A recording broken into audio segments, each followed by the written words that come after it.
Hello everyone, आज हम start करेंगे एमएससी फर्स्ट का पेपर जो कि है न्यूक्लियर फिजिक्स।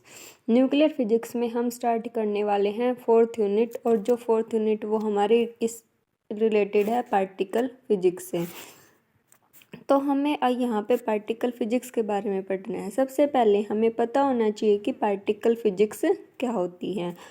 तो particle physics is a branch of physics. Particle physics physics की वो वाली ब्रांच है दैट स्टडी, जो किसके बारे में पढ़ाएगी हमें, nature of particle that constitute the matter and radiation. जो हमारे पास मैटर है और जो रेडिएशन है, मैटर और जो रेडिएशन है वो किस टाइप के पार्टिकल से मिलके बने हुए होते हैं। वैसे तो हम although the word particle can be, जो वर्ड पार्टिकल है वो स्मॉलेस्ट ऑब्जेक्ट के लिए लेते हैं, proton, gas particle, house hold dust particle हैं। लेकिन पार्टिकल जो फिजिक्स है वो किसके लिए यूज किया जाता है कि स्मॉलेस्ट हमारे पास छोटे से छोटा पार्टिकल है, यानी कि उसको आगे रिड्यूस ना किया जा सके, and fundamental interaction necessary to explain their behaviour. और उन दोनों वो जो पार्टिकल हैं उनके बीच में कौन कौन सी इंटरेक्शन होती है उसके बारे में। यानी कि हमें ये पता चला कि जो हमारे पास पार्टिकल फिजिक्स है वो पार्टिकल फिजिक्स किसके बारे में हमें बताएगी, वो बताती है constitute of matter and radiation के बारे में। और वो जो कंस्टिट्यूट ऑफ मैटर है, यानी कि हमें पहले पढ़ रखा है कि जो मैटर है वो किससे मिलके बना हुआ होता है। मैटर के अंदर एक तो होता है न्यूक्लियस, और उसके सराउंडिंग में कौन होते हैं, इलेक्ट्रॉन। और न्यूक्लियस के अंदर हमारे पास प्रोटॉन और न्यूट्रॉन्स होते हैं। ये वाले जो प्रोटॉन और न्यूट्रॉन है, अब हम पढ़ेंगे कि ये जो है वो किससे मिलके बने हुए होते हैं, क्वार्क से मिलके बने हुए होते हैं। यही क्या है, हमारी हाई एनर्जी फिजिक्स, जो इस स्मॉलेस्ट इरिड्यूसिबल पार्टिकल को क्या करती है, डिडक्ट करती है, और ये बताती है कि भी जो प्रोटॉन है वो कौन कौन से क्वार्क से मिलके बने हुए होते हैं, न्यूट्रॉन है वो कौन कौन से क्वार्क से मिलके बने हुए होते हैं, और उनके अंदर जो इंटरेक्शन है वो कैसे होता है।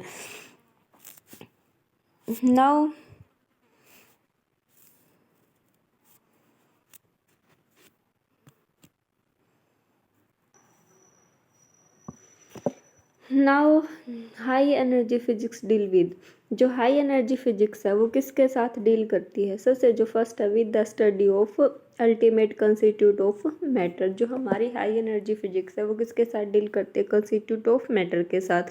जो कंस्टिट्यूट्स ऑफ मैटर हैं वो जैसे अभी हमने बताया कि वो क्या क्या हो सकते हैं, न्यूक्लियन हो सकते हैं, प्रोटॉन हो सकते हैं, और न्यूट्रॉन्स हो सकते हैं। आगे हम ये पढ़ेंगे कि जो ये प्रोटॉन है और ये न्यूट्रॉन है, ये भी आगे फर्दर पार्टिकल से मिलके बने हुए हैं। वो वाले जो पार्टिकल हैं उनको हम क्या नाम देंगे, क्वार्क का, उनसे मिलके बने हुए हैं।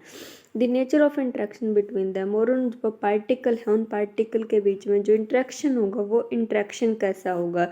जैसे हमें यहाँ पे जो फंडामेंटल इंट्रैक्शन होते हैं ना, वो वीक फील्ड इंट्रैक्शन है, स्ट्रॉन्ग फील्ड इंट्रैक्शन है, ग्रेविटेशनल इंट्रैक्शन है, और इलेक्ट्रोमैग्नेटिक इंट्रैक्शन। ये चार इंट्रैक्शन के बारे में हमने पढ़ना है। तो यहाँ पे क्या हो सकता है, जैसे तो जैसे हमें एक तो हम पढ़ते हैं न्यूक्लियर फिजिक्स, और एक हम पढ़ते हैं हाई एनर्जी फिजिक्स। इन दोनों में क्या रिलेशन है। हमने पीछे क्या पढ़ा है कि जब भी हम कोई भी न्यूक्लियर रिएक्शन को करवाते हैं तो हमारे पास एक टारगेट होता है और एक क्या होता है, प्रोजेक्टाइल। जो भी प्रोजेक्टाइल होता है उसकी एनर्जी कितनी है, और वो टारगेट के ऊपर स्ट्राइक करके वहाँ पे हमारे पास जो प्रोडक्ट बनेगा, यानी कि जो भी उनका प्रोडक्ट होगा वो हो गया, वो क्या आएगा। तो अगर हमारे पास प्रोजेक्टाइल की energy less than 300 mega electron volt है तो वो न्यूक्लियर फिजिक्स के अंदर आते हैं। अगर उनकी energy greater than 300 mega electron volt है तो वो किसके अंदर आते हैं, हाई एनर्जी फिजिक्स के अंदर आते हैं। तो हमारे पास इसके बाद हैं, अभी हमें पता चला कि भाई जो हाई एनर्जी फिजिक्स है वो हमें कंस्टिट्यूट ऑफ मैटर के बारे में बताती है और नेचर ऑफ इंट्रैक्शन के बारे में बताती है। तो इसके बाद जो need of high energy physics, high energy physics की हमें ज़रूरत क्यों थी, in order to localize the investigation of very small scale of distance associated with the elementary constituent।